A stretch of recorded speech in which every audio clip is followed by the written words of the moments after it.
হুম। আমরাও দেখি গ্রামে গঞ্জে গেলে অনেক রকমের আইটেমে প্রসাদ। তখন বলি, যারা খেতে পারে তাদেরকে নিয়ে আসলে ভালো। আমরা যারা যারা খেতে পারি না তাদের জন্য খুব কষ্টকর। হে প্রভু, কিছু খাবে না, এই হবে না, তাই যারা, তাই ভালো খাওয়ার ক্ষমতা, এটাও একটা সৌভাগ্যের বিষয়।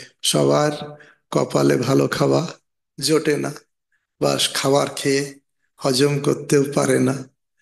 এই জন্য যারা ভালো প্রসাদ পায় তারা ভালো, কিন্তু প্রসাদ বুদ্ধিতে পেলে ভালো। প্রসাদের নামে শুধু রজ তম গুণের খাবারের প্রতি আকৃষ্ট হওয়াটাও ভালো না। হ্যাঁ, ভগবানের জন্য ভ্যারাইটিস প্রসাদ হবে, আর ভক্ত চাইবে বৈষ্ণবদের ভালোভাবে সেবা করতে।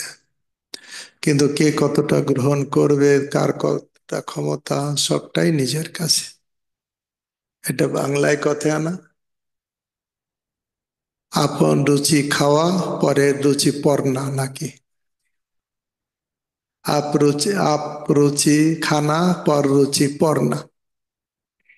খাওয়াটা নিচের মতো, পরের পর লোক বলে, এই তোকে একটা ভালো দেখাচ্ছে না, এই তো এটা, তাহলে তাই করো। কিন্তু খাওয়াটা হচ্ছে নিজের রুচি মতো।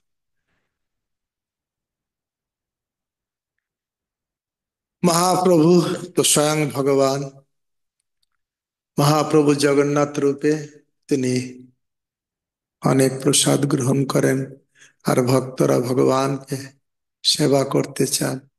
কেউ বলতে পারে, মাথা ঘুরিয়ে বলতে পারে, আরে কৃষ্ণ তো বলেছেন পত্রম পুষ্পম, এখানে এত খাবার দাবার কেন? পত্র আর ফল দিলেই তো হয়ে যায়। পত্র পুষ্প ফল জল তাদের বলছে যাদের কিছু নেই, তারাও ভগবানের সেবা করতে পারে পত্র পুষ্প ফল জল দিয়ে, কিন্তু যারা আছে সে কেন? সে কি শুধুই নকুল দানা দেবে? যে ব্যক্তি কানা সে দেয় নকুল দানা। হুম, বুঝে না, যারা বোঝে না, অন্ধ। তাই আমরা পড়ব 208 থেকে, পীত সুগন্ধি ঘিতে অন্ন সিক্ত কইল, চারিদিকে পাতে ঘৃত বহিয়া চলিল। সার্বভৌম ভট্টাচার্যের বাড়িতে ষাঠির মা রান্না করেছে, আর সুন্দর করে। দেখুন, মহাপ্রভু প্রসাদ পাবেন জন্য আলাদা ঘর, সেখানে আসবেন কোন রাস্তা দিয়ে, আলাদা দরজা, ভিতর থেকে দরজা, যেখানে রান্না করে ওখানে নিয়ে যাওয়া হবে এভাবে। কেয়া পত্র খেলা কলা খোলা ডোঙ্গা সারি সারি, চারিদিকে ধরিয়া আছে নানা ব্যঞ্জন ভরি। 10 প্রকার শাক। কয় প্রকার শাক? এখানে 10 প্রকার শাক। কোথায়? পুরী ধামে। কিন্তু বাংলায় যখন ছিলেন তখন সচিমাতা 20 রকমের শাক রান্না করেছিলেন। 10 প্রকার শাক, শাকটাই ছিল 10 প্রকার। পুরীর নিম্ন তিক্ত শুকতা ঝোল, মরিচের ঝাল ছানা বড়া বড়ি ঘোল। 10 প্রকার শাক, নিম পাতার শুক্তো, ঝোল, মরিচের ঝাল, ছানা বড়া, বড়ি, ঘোল রন্ধন করা হয়েছিল। আমরা বৃন্দাবনে যাব, আগে থেকে আমরা রান্নার লোককে বলছি কি কি আইটেম হবে লিস্ট করতে, সেই লিস্ট করতে অনেক দিন লাগে। এবার দিয়েছে ব্রেকফাস্টে কি হবে, লাঞ্চে কি হবে, তারপরে ডিনারে কি হবে, আগের থেকে সব লিস্ট করে নিয়ে যাচ্ছে। তারপরে অবশ্যই অ্যাভেলেবল যেটা অল্টারনেট হতে পারে, কিন্তু একটা টার্গেট থাকলে। তাই এখানে কত প্রকারের শাক, তাই ভাবছি যে এইসব কি, 10 প্রকারের শাক, নিম পাতার শুক্তো। নিম পাতার শুক্তো কেউ করে? আমার তো বাংলায় করে নিম পাতা ভাজা, আর নিম আলু, আর নিম বেগুন, নিম পটল, নিম পটল, এটা হচ্ছে নিম পাতার শুকোতা ঝোল, ঝোল, মরিচের ঝাল, ছানা বড়া, বড়ি ঘোল রন্ধন করা হয়েছিল। বড়ি ঘোল, বড়ি ঘোল মানে কি মনে হয় সাউথ ইন্ডিয়া যেটা দই বড়া যেটা হতে পারে, বড়ি ঘোল। দুগ্ধ তুম্বি, দুগ্ধ তুম্বি মানে দুধে পাক করা লাউ, তাকে বলা হয় লাউয়ের লকলকি, লাউয়ের পায়েস। দুগ্ধ তুং তুম্বি, দুগ্ধ কুষ্মাণ্ড, দুগ্ধ পাক করা কুমড়ো, মিষ্টি কুমড়া। বেসর সর্ষের বাটা দিয়ে তৈরি তরকারি। বেসর দাও, বেসর দাও, পুরী ধামে গেলে বেসরটা দাও, যেটাকে সর্ষে বাটা দিয়ে। এখন শস্য খাওয়া খারাপ নয়, কিন্তু সর্ষের তেল খাওয়া খারাপ কেন? অরিজিনাল সর্ষের তেল খাওয়া খারাপ, কিন্তু যে সর্ষের তেলে ওই কি বলে কেমিক্যাল মিশাচ্ছে ঝাঁজ করার জন্য। কোন জায়গা থেকে আমরা ঘানিতে নিজেরা ভক্ত জানি মাখিয়ে দিয়েছে, সে সর্ষের তেলে অত ঝাল নেই, ঝাঁজ নেই, কিন্তু টেস্ট আলাদা।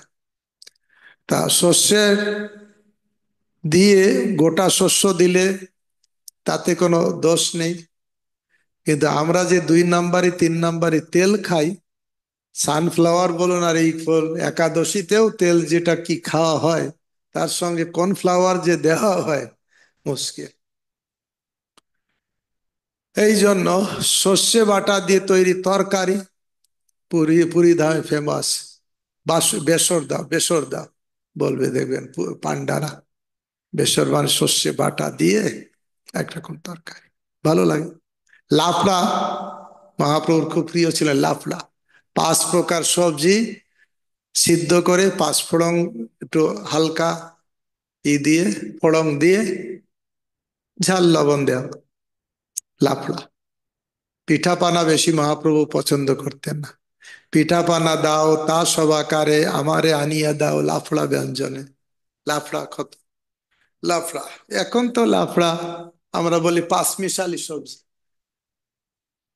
মাখা সবজি, কিন্তু না, কচু, সাউ, সাউ মেদিনীপুরে বলে সাউ, সাউ স্প্রিং সাউ, সাউর চিলি, লাফড়া, মোচা ঘন্ট খুব ফেমাস, মোচা ভাজা, বিবিধ প্রকার শাক, শাকরা মানে মিষ্টতা যুক্ত তরকারি রন্ধন করা হয়েছিল। অনেক তরকারি আছে চিনি দেয়, মিষ্টি দেয়, মিষ্টতা দিচ্ছে। আমি কোনো ভক্তের বাড়িতে গিয়েছিলাম, দেখছি সব সবজিতে চিনি। আমি কেন এত?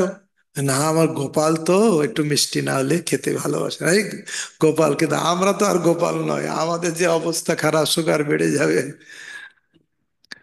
বৃদ্ধ কুষ্মাণ্ড বড়ির ব্যঞ্জন অপার, ফুল বড়ি ফল মূল বিবিধ প্রকার।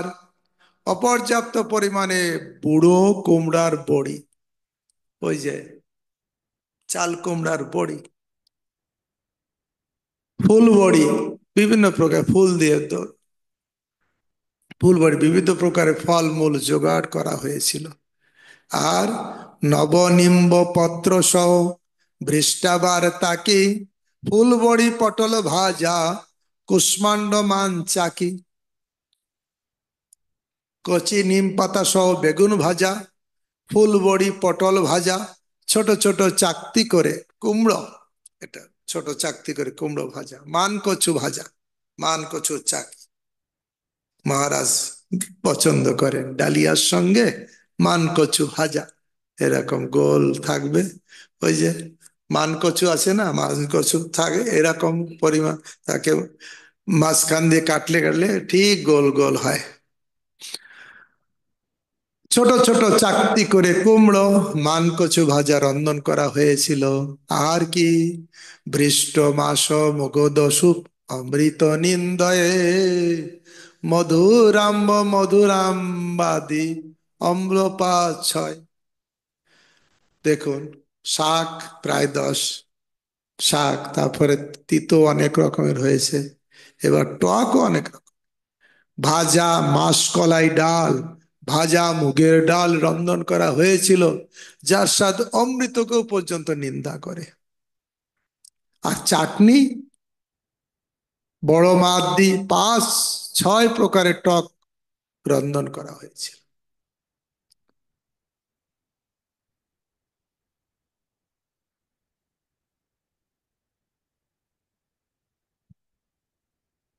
মুগ্ধ বড়া, মাছ বড়া, কলা বড়া মিষ্ট, খিলপুড়ি নারিকেল পুলি আর যত পিষ্ট।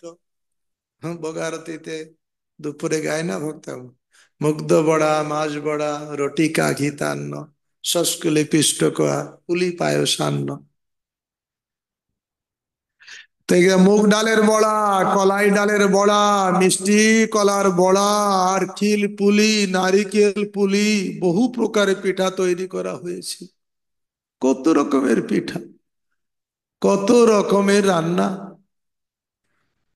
আর এইসব শুনে মায়েরা ভাবছে আমরা টিভি দেখবো কখন, এত যদি রান্না করতে হয়, মোবাইল দেখবো কখন, সারা দিনই তো রান্নায় চলে যাবে। আরে, এই জন্য তো চলো, ম্যাগি 2 মিনিটে হয়ে যাবে, ম্যাগি খাওয়াও আর হসপিটালে যাও। তা মানুষ এই হচ্ছে, এত কিছু করতে গেলে কি বাটাবুটি লাগে না? বাটাবুটি লাগে, এরকম করতে হয় কি না? তখন মিক্সি ছিল না, এইরকম এত কত রকমের বাটার কথা বলছে, এই বড়ি সেই বড়ি করতে গেলে বাটা, আর বাড়তে বাড়তে মায়েদের আর আর্থ্রাইস, বাত হতো না। কিন্তু এখন কাজ না করলে যা হয়, বাত হয়ে যায়, আবার কেউ অন্য কারণেও বাত হয়।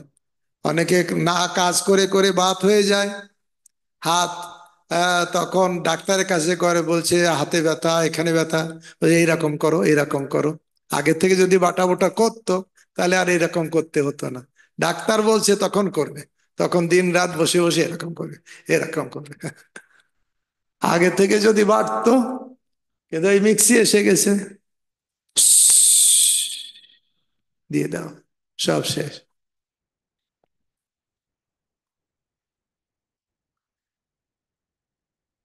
মুগ ডালের বড়া, কলাই ডালের বড়া, মিষ্টি কলার বড়া, কত রকমের বড়া, ক্ষীর পুলি, নারিকেল পুলি, বহু প্রকারের পিঠা, কত রকম তেলে ভাজা, কত রকম মিষ্টি, সব এত রকম।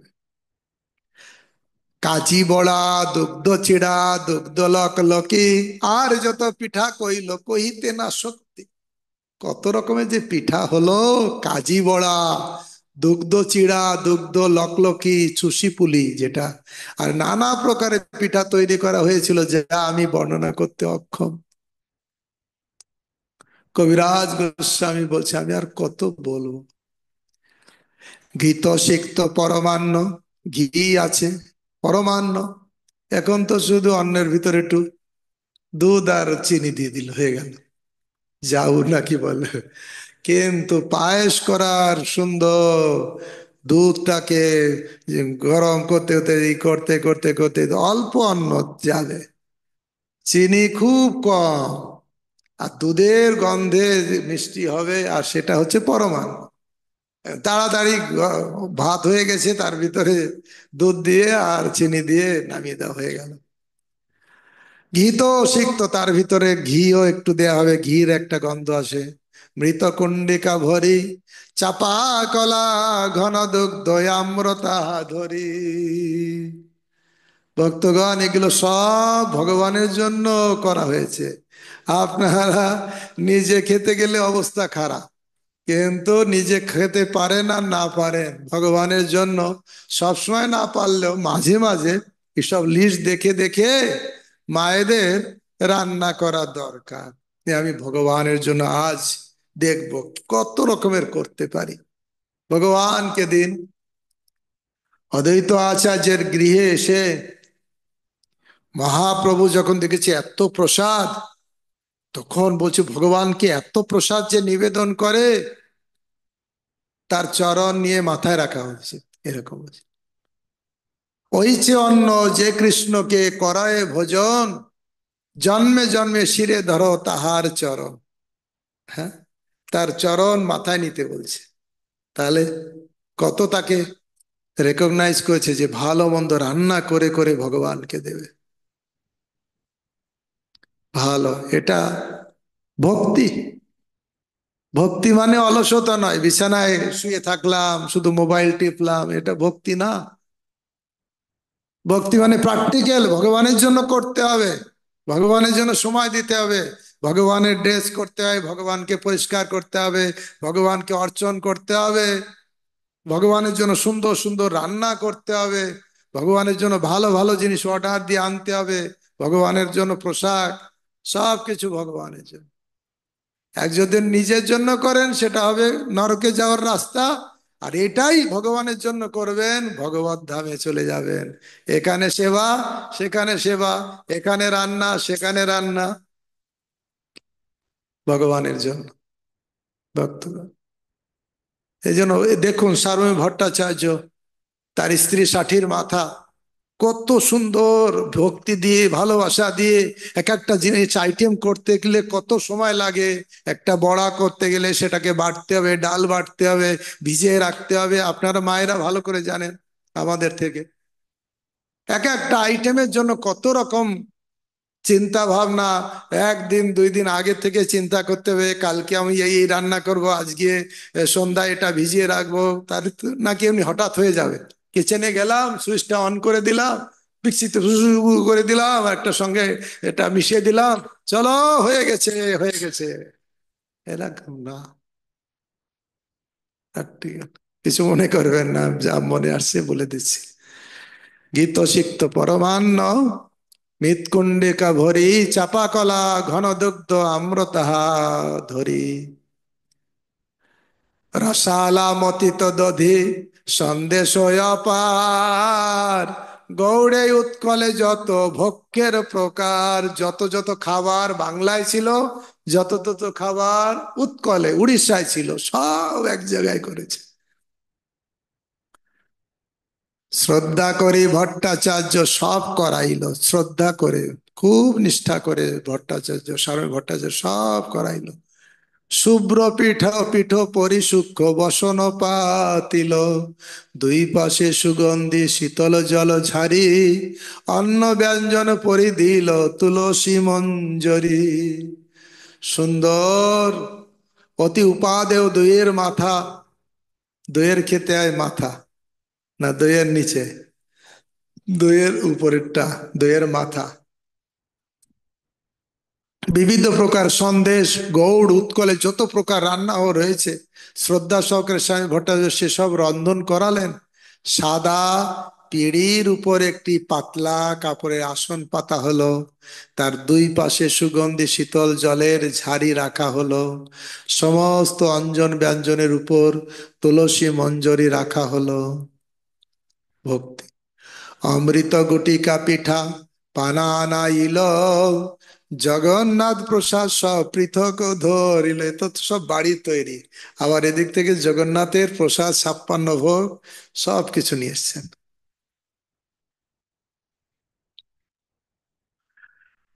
স্বামী ভট্টাচার্য জগন্নাথের প্রসাদ আনিয়ে তা আলাদাভাবে রেখেছিলেন। কখনো কখনো ভগবানকে নিবেদিত প্রসাদ অধিক পরিমাণে রান্না করা নৈবেদ্যের সঙ্গে মিশিয়ে বিতরণ করা হয়, কিন্তু এখানে আমরা দেখতে পাচ্ছি যে সার্বভৌম ভট্টাচার্য জগন্নাথের প্রসাদ আলাদাভাবে রেখেছিলেন। চৈতন্য মহাপ্রভু সন্তুষ্ট বিধানের জন্য তিনি বিশেষ করে তা আলাদাভাবে রেখেছিলেন। হেন কালে মহাপ্রভু সব রেডি করে একদম, এই নয় প্রভু একটু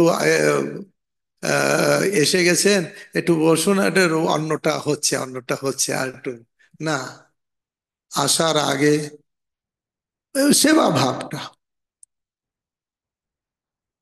কখন ক্ষুধা লেগেছে, না না। আবার এমন এমন ভক্তরা আছে, এত আইটেম এত আইটেম, হয়তো বলা হয়েছে না 8টায় প্রসাদ দেবে, রান্না করতে করতে 9টা বেজে যাচ্ছে, অনেক আইটেম করছে। কিন্তু টাইমটা ঠিক রাখছে না। দেখুন এখানে মহাপ্রভু আসার আগে রেডি, বসার আসন রেডি, ভোগ লাগিয়ে রেডি, সবকিছু রেডি। সেবা ভাবটা বুঝতে হবে, যদি সব দিকেই খেয়াল করতে হবে। যারা প্রচার করে তাদের প্রচারের শিডিউল, তাদের খাদ্য প্রণালী, যে অনুসারে সেই অনুসারে তাদের ভাব অনুসারে প্রভু কয়টায় প্রসাদ পাবেন। তারা যে টাইম বলবে তার থেকে আধা ঘন্টা আগে না বা 1 ঘন্টা পরে না, সেই টাইম চেষ্টা করতে। হ্যাঁ, 2-1 মিনিট, 2-5 মিনিট ঠিক আছে, কিন্তু চেষ্টা সবটাই দেখতে হবে টাইম। তো এখানে দেখুন মহাপ্রভু আসার আগেই, মহাপ্রভু যে টাইমে আসবেন জানেন, এই টাইমে মধ্যাহ্ন করতে আসেন, তার আগের থেকে রেডি। তখন রান্না শুরু হয়েছে তা নয়, বা রান্নায় কিছু কয়েকটা বাকি আছে তা নয়। আবার অনেক ভক্তরা কি করেন, এটাও ঠিক নয়, ঠিক সকালে হয়তো 8টায় প্রসাদ হবে, সে ভক্তরা কি করে আগের দিনে সবজি আমান্য করে রাখে। এটা কোনো দরকার হয় না। সবজি আমান্য করে থাকে, রেখে দিলে তার নিউট্রিশন নষ্ট হয়ে যায়, বাসি। না, কয়েকজন মাত্র খাবে, একটু ভোরে একটু রান্না শুরু করলে। আবার কি করে, এত ভোর, হয়তো 8টায় প্রসাদ হবে বা 7:30 থেকে 8টায় হবে, সে রান্না করে 5টার আগে সব কমপ্লিট। তাহলে 5টা থেকে 8টা পর্যন্ত 3 ঘন্টা গরম থাকলো না ঠান্ডা হয়ে গেল? ঠান্ডা হয়ে গেল। তো এটা ভালো হলো না? দেখতে হবে টাইমলি, তাড়াতাড়ি করতে হবে, টাইমলি করতে হবে, সবকিছু শুদ্ধ, সবকিছু বিচার বিবেচনা করতে হবে। এটা জাস্ট। ভট্টাচার্য কইল তবে পাদ প্রক্ষালন, ঘরের ভিতরে গেলা করিতে ভোজন। অন্নাদি দেখিয়া প্রভু বিস্মিত হইয়া, ভট্টাচার্য কয়ে কিছু ভঙ্গ করিয়া। এত প্রসাদ, এত আয়োজন দেখে কিছু ভঙ্গি করে মহাপ্রভু বলতে লাগলেন, অলৌকিক এইসব অন্ন ব্যঞ্জন 2 প্রহর ভিতরে কইছে হইল রন্ধন। 2 প্রহরের ভিতরে কি করে এটা রন্ধন হয়ে গেল? এত আইটেম কি করে হলো? মানে 6 ঘন্টার ভিতরে রান্না হয়েছে, যা যা যত কিছু বলা হয়েছে সব 6 ঘন্টার ভিতরে। তো সকাল 6টা থেকে দুপুর 12টা, অথবা যদি 8টা থেকে 2টো, 12 ঘন্টার ভিতরে।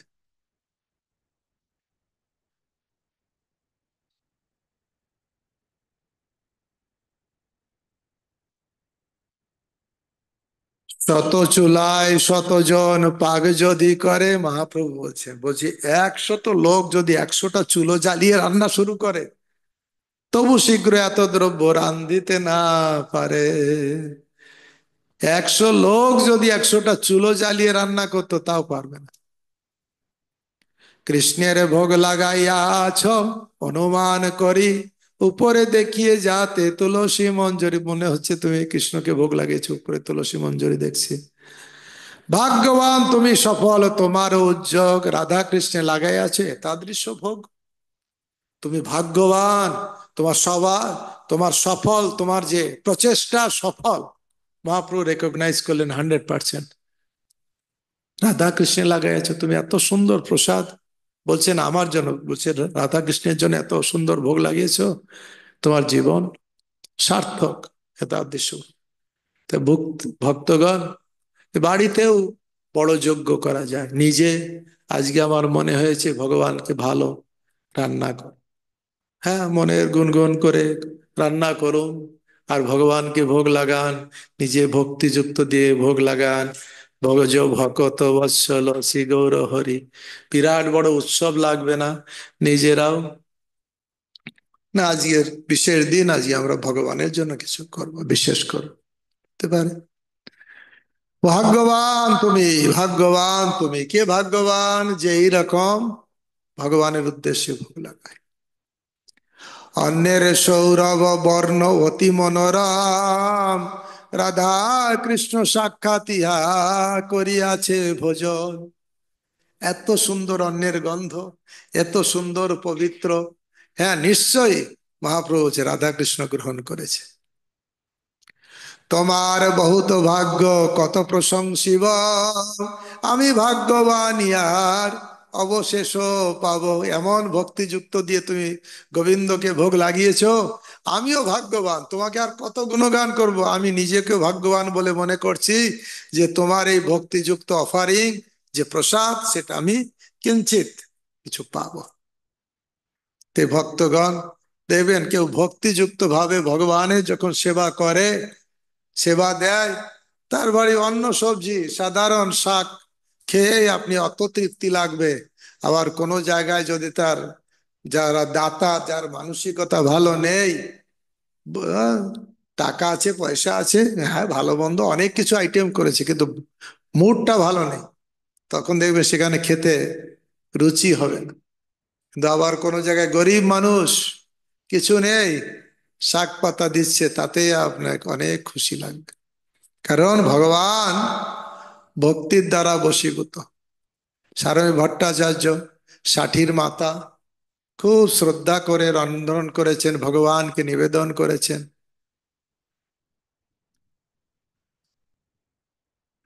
কৃষ্ণের আসন পীঠ রাখো উঠাইয়া, মোরে প্রসাদ দেও ভিন্ন পাত্রেতে করিয়া। এটা ভগবানের জন্য ভোগ লাগিয়েছো, আসন দিয়েছো মনে হচ্ছে, এটা থেকে আমাকে আলাদা একটা পাত্রে দাও। ভগবান ভট্টাচার্য বলে, প্রভু না করো বিস্ময়, যেই খাবে তাহার শক্তি ভোগ সিদ্ধ হয়। স্বামী ভট্টাচার্য বলে, প্রভু বিস্মিত হয়েও না, যে খাবে তার শক্তিতেই ভোগ সিদ্ধ হয়। উদ্যোগ না ছিল মোর গৃহিণীর রন্ধনে, যার শক্তি ভোগ সিদ্ধ সেই তাহা জানে। এই রন্ধনে গৃহিণীর কোনো উদ্যোগ ছিল না, যার শক্তিতে এই ভোগ রন্ধন সম্ভব হয়েছে তিনি তা জানেন।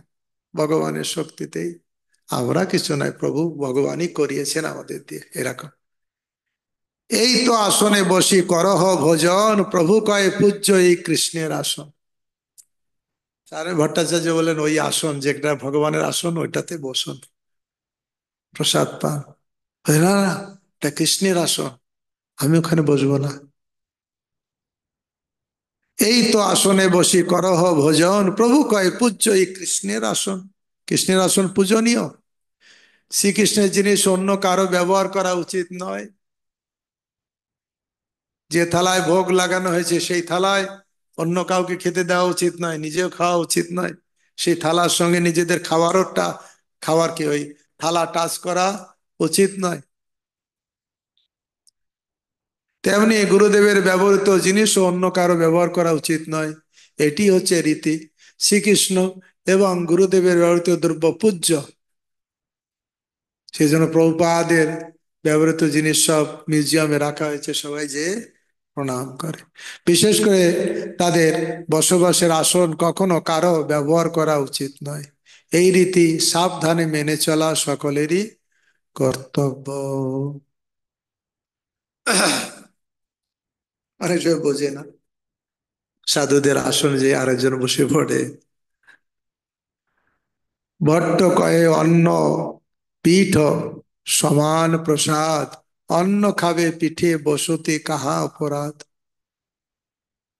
কিছু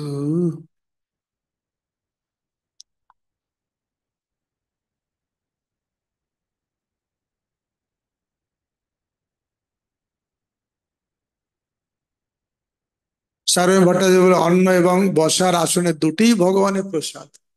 প্রসাদও ভগবানের, বসার আসনও ভগবানের। তা দুটোই, একটা অন্ন প্রসাদ এটা খাচ্ছেন, আর বসার আসনে বসতে কি অসুবিধা, যুক্তি দেখাচ্ছে। দুটোই তো প্রসাদ, এখন খেয়াল হয়েছে, হ্যাঁ সত্যি তো।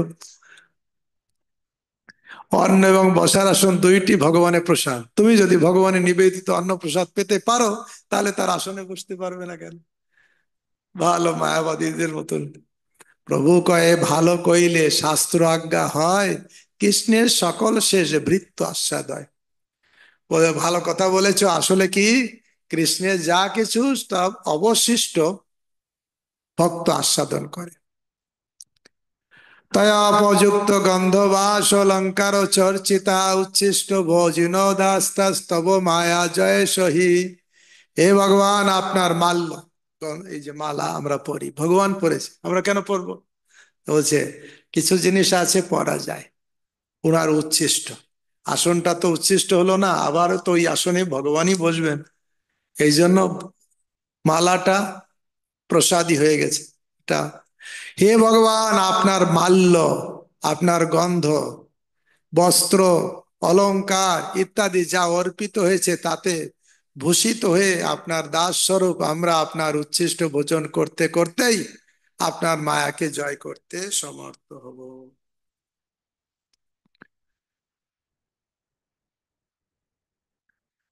তথাপি এতে কেউ অন্ন খাও না যায়। আর একটা কথা হচ্ছে, তাও এই প্রসাদ খাবো কিন্তু এত অন্ন খাবো না। সব যে ভগবান খেয়েছে বলে আমাকে খেতে হবে তা আমি খাবো না। তথাপি এতে অন্ন খাওয়ানো না যায়, বট্ট কয়ে জানি খাও যতেক জুয়ায়, যেটুকু খাবে সেটুকু খাও। নীলাচলে ভোজন তুমি করো 52 বার, এক এক ভোগের অন্ন শত শত ভার, একবারই যা খাও কত কত শত শত ভার, অত বড় বড় ভার অন্ন খাও, আর সেই তুলনাটা কিছুই না। দ্বারকাতে আরো কোথায় খাও, দ্বারকাতে 16,108 জন মহিষী, তার ঘরে ঘরে খাও। এক ঘরে খেলে আর এক ঘরে গেলে বলবে খাও, না খেলে তো কুরুক্ষেত্র বেঁধে যাবে, সেখানেও তুমি খাও, সবার ঘরে ঘরে খাও। আবার তোমার 18 মা আছে, তাদের কাছেও খাও। দ্বারকাতে 16 সহস্র মহিষী মন্দিরে, অষ্টাদশ মাতার যাদবের ঘরে, এই ঘরে সেই ঘরে। কিন্তু ভক্ত হলে ক্ষুধা লাগে, আর ভক্ত না হলে, দুর্যোধনের কাছে যে বলছে ক্ষুধা নেই, কিন্তু বিদুরের বাড়িতে যে বলছেন ক্ষুধা লেগেছে। ব্রজে জ্যাঠা খুড়া মামা পিয়া পিসাদি গোপগণ, সখা বৃন্দ সবার ঘরে সন্ধ্যা ভোজন, সবার ঘরে ঘরে ভোজন কর। সব ব্রজের ঘরে ঘরে, কেউ জ্যাঠা, কেউ কাকা, কেউ মামা পিস। গোবর্ধন আর মনে নেই, এসব তো দূরের কথা, গোবর্ধনে নন্দ মহারাজ এত ভোগ লাগিয়েছিল, সব তুমি খেয়েছো। আবার কোথায় মাধবেন্দ্র পুরী পাদ রান্না ভোগ লাগিয়েছিলেন, অন্নকূট। গোবর্ধন যজ্ঞে অন্ন খাইলা রাশি রাশি, তার লেখা এই অন্ন নহে এক গ্রাস। সেই যে যত বর্ণনা আছে সেই তুলনায় আমার যাতে 1 গ্রাসের ব্যাপার। তুমি তো ঈশ্বরময়ী ক্ষুদ্র জীব ছাড়, 1 গ্রাস মাধু করি করো অঙ্গীকার, সব খাও, তোমার কাছে 1 গ্রাসের মতন, একটু দয়া করে দয়া করে খাও। এত শুনি হাসি প্রভু বসিলা ভোজনে, জগন্নাথে প্রসাদ ভট্ট দেন হর্ষ মনে। এবার হেসে হেসে মহাপ্রভু সারমেয় ভট্টাচার্যের বাড়িতে খেতে বসলেন, আর প্রসাদ এনে এনে দিচ্ছেন হর্ষ মনে আনন্দে। এইবার অত প্রসাদ খাচ্ছেন, অত দিচ্ছেন, অত খাচ্ছেন, এর ভিতরে দুর্ঘটনা অমোঘ। জামাই বাবু এসে গেছেন। জামাই বাবু আদর করার জন্য নয়, জামাই আদর পাওয়ার জন্য এসছে নিন্দা করার জন্য। হেন কালে অমর ভট্টাচার্যের জামাতা, কুলীন নিন্দুক দেহ 60 কন্যার ভর্তা। সে হচ্ছে কুলীন ব্রাহ্মণ কিন্তু নিন্দুক, আর এই 60-র হাজবেন্ড সারমেয় ভট্টাচার্যের জামাই বাবু। ভোজন দেখিতে চাহে আসিতে না পারে, ও বারবার ঢুকতে চাইছে, দেখছে কি করছে, এখানে উকি দিচ্ছে, ওখানে উকি দিচ্ছে। আর সারমেয় ভট্টাচার্য এত বড় একটা লাঠি নিয়ে বসে আছে বাইরে, জামাই আসলেই পিটাবো, ঢুকতে দেব না। জামাইকে সিকিউরিটি গার্ড। ভোজন দেখিতে চাহে আসিতে না পারে, লাঠি হাতে ভট্টাচার্য আছেন দুয়ারে। দেহ যদি প্রসাদ দিতে হইল আনমন, 60-র মাথা দিচ্ছে, সারমেয় ভট্টাচার্য দিচ্ছে, ওই মহাপ্রভুকে প্রসাদ দেওয়ার জন্য একটু ওই দিকে একবার তাড়াই দিয়েছে, ভাবছে চলে গেছে। আবার ওই মহাপ্রভুকে প্রসাদ দিতে গেছে, সেই ফাঁকে ফুক করে ঢুকে দিয়েছে। দেহ যদি প্রসাদ দিতে হইল আনমন, অমগাসী অন্ন দেখি কর এ নিন্দন। বাবা, এত বড় থালার প্লেট, এ তো বড়, এই অন্নে তৃপ্ত হয় 10-12 জন, যা খাচ্ছে সন্ন্যাসী, সামনেই বলছে 10-12 জন খেয়ে থাকতে পারে। আবার 10-12 জনের খাবার একলা সন্ন্যাসী করে, এ থেকে ভক্ষণ, এইরকম বলছে। হা, ই কি নিন্দুক তো, অমোঘ ছিল নিন্দুক।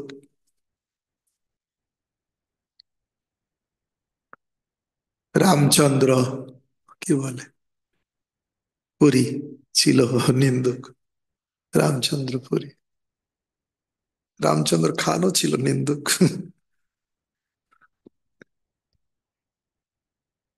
এই অন্নে তৃপ্ত হয় 10-12 জন, একলা সন্ন্যাসী করে এতেক ভক্ষণ।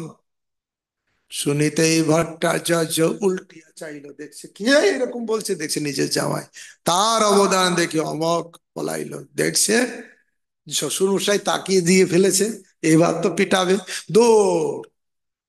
অমক পালাইল, ভট্টাচার্য লাঠি লইয়া মারিতে ধাইল, পালাইল অমক তার লাগনা পাইল। তবে গালি সাপ দিতে ভট্টাচার্য আইলা, নিন্দা শুনি মহাপ্রভু হাসিতে লাগিলা। সারে ভট্টাচার্য অমককে গালি অভিশাপ দিতে লাগলো, মরে যাক মরে যাক, আমার আমার মেয়ে বিধবা হোক, ও মরুক মরুক যাক। এইসব নিন্দাবন্ধ শুনছে, কে বলছে, শ্বশুর মশাই। কাকে বলছে? ভদ্র জামাইকে, না ভদ্র জামাই। শুনি ষাটির মাথা শিরে বুকে হাত ঘাত মারে, ষাটির আন্ডি হোক এই বলে বারে বারে। স্বামী ভট্টাচার্য পত্নী ষাটির মাথা যখন এই ঘটনা কথা শুনলেন, তখন তিনি মাথায় হাত দিলেন, হায় রে হায়, প্রভুকে ডাকলাম আর প্রভুকে নিন্দা শুনতে হলো। সে শাশুড়ি, সাধারণত মা মেয়ের প্রতি একটু অনুরক্ত থাকে, তাও বলছে, আজ বলছে ষাটি বিধবা হোক, ষাটু বিধবা হোক, আবার ষাটি বিধবা হয়ে যাক, ও তার স্বামী যেন মারা যায়। মহাপ্রভু প্রবোধ দিয়ে রক্ষা করলেন। এরপরে এই অমককে উদ্ধার করবেন মহাপ্রভু। কালকে আমরা শ্রবণ করব। এইখানে রহিল গ্রন্থ, অমৃত লহরী, বদন ভরিয়া সবে বল হরি হরি। হরি বল হরি বল। এখনো 200 ভক্ত আছে, চলে যায়নি। এখন যাওয়ার পালা, যদি দু একটা প্রশ্ন থাকে করতে পারেন, নাই তো হ্যাঁ, বিদায় রজনী। হ্যাঁ, আগে নেটের থেকে করে নি, তারপরে দু একটা। ক্ষমা করবেন কিছু ভুল ত্রুটি হলে, কাউকে আঘাত দিয়ে থাকলে। ইচ্ছা নয় আঘাত দেওয়া, কিন্তু তত্ত্বটা জানানোর ইচ্ছা, সেই জন্য। বলুন শচী সুত। হরে কৃষ্ণ। প্রভু দণ্ডবত প্রণাম আপনার শ্রীচরণ কমলে, সমস্ত বৈষ্ণবদের শ্রীচরণ কমলে দণ্ডবত প্রণাম। এই অমৃতের ভান্ডারে অংশগ্রহণ না করে যে মাঝে মাঝে ছটকে পড়ে তার দুঃখ রাখা যায় না।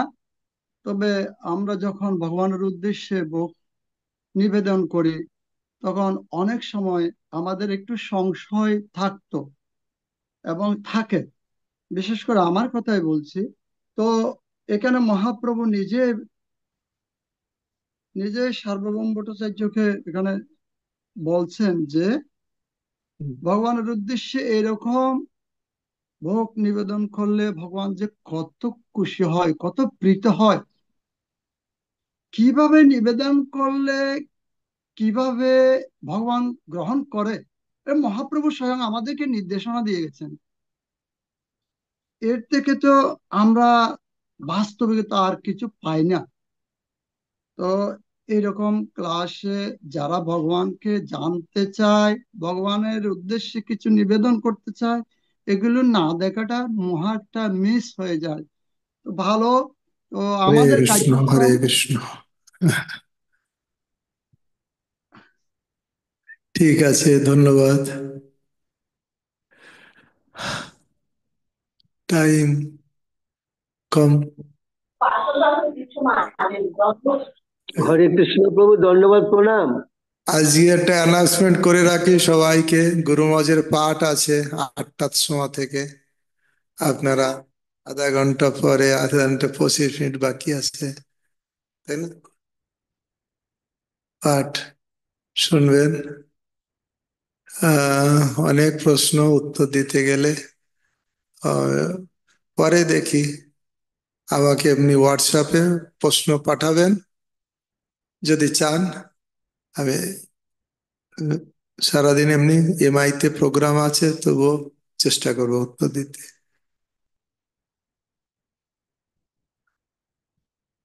আমি আর নেব না ভাবছি। বৈষ্ণব প্রণাম। कल्पतरुवश्य कृपा सिंधु वैवच पतितानं पावनेभ्यो वैष्णवेभ्यो नमो नमः। जय श्री प्रभुपाद की, जय श्री गुरु महाराज की, जय श्री पद्मनाभ प्रभु, जय गौर भक्त वृंद, हरे कृष्ण कृष्ण कृष्ण हरे राम, हरे राम राम राम हरे हरे।